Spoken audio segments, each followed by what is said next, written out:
today we were exploring the role of design in particularly envisaging and creating an interspecies future.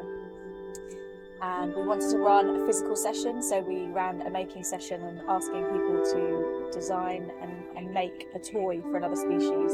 So trying to kind of open their perspective to sort of see from another species and consider their needs.